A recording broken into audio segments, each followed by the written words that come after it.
धीरे धीरे भारत में राजनीतिक तापमान बढ़ता जा रहा है। दूसरे चरण के मतदान में अब 24 घंटे से भी कम का समय बचा है। इस बीच प्रधानमंत्री नरेंद्र मोदी और विपक्षी नेताओं के बीच जमकर वॉक युद्ध चल रहा है। अब प्रधानमंत्री नरेंद्र मोदी ने विपक्षी गठबंधन को आड़े हाथों लिया है। दरअसल प्रधानमंत्री मोदी ने मध्य प्रदेश के बैतूल में एक जनसभा को संबोधित करते हुए इंडिया ब्लॉक पर जोरदार हमला बोला है। उन्होंने कहा कि कुछ मीडिया रिपोर्ट्स में आया है कि इंडी गठबंधन में चर्चा चल रही है कि इंडी अलायंस वाले 1 ईयर 1 PM फॉर्मूला बना रहे हैं, यानी एक साल 1 PM, दूसरे साल दूसरा PM, तीसरे साल तीसरा PM, चौथे साल चौथा PM और 5वें साल 5वां PM। ये PM की कुर्सी का भी ऑक्शन करने में लगे हैं। हालांकि इस मुद्दे को प्रधानमंत्री समेत भाजपा के नेता लंबे समय से उठाते आ रहे हैं कि आखिर इंडिया ब्लॉक का नेतृत्व कौन करेगा। अब विपक्षी नेता ज्यादातर इन सवाल को टालते नजर आते हैं या फिर ये कहते हैं कि इस फैसले पर चुनाव के बाद निर्णय लिया जाएगा।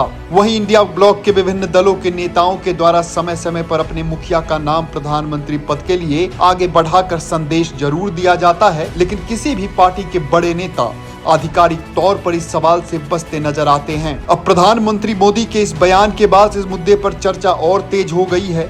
दरअसल प्रधानमंत्री के द्वारा दिए गए इस बयान के पीछे मनोवैज्ञानिक दबाव बनाने की मंशा है। इस देश ने मिलीजुली सरकार का हश्र सबने पहले देख लिया है। अगर हम पूर्व प्रधानमंत्री अटल बिहारी वाजपेयी के 5 साल के शासनकाल को छोड़ दें तो गठबंधन की सरकारें या तो चली नहीं या फिर उनके क्रियाकलापों पर गंभीर सवाल उठे। इसी वजह से प्रधानमंत्री मंचों से यह कहते नजर आते हैं कि उन्होंने 10 साल इसलिए काम किया क्योंकि उन्हें जनता ने पूर्ण बहुमत की सरकार दी थी। हालांकि लोकसभा चुनाव अभी लंबे समय तक चलना है। कल दूसरे चरण का मतदान होगा, इसके बाद भी 5 चरण का मतदान होना बाकी रह जाएगा।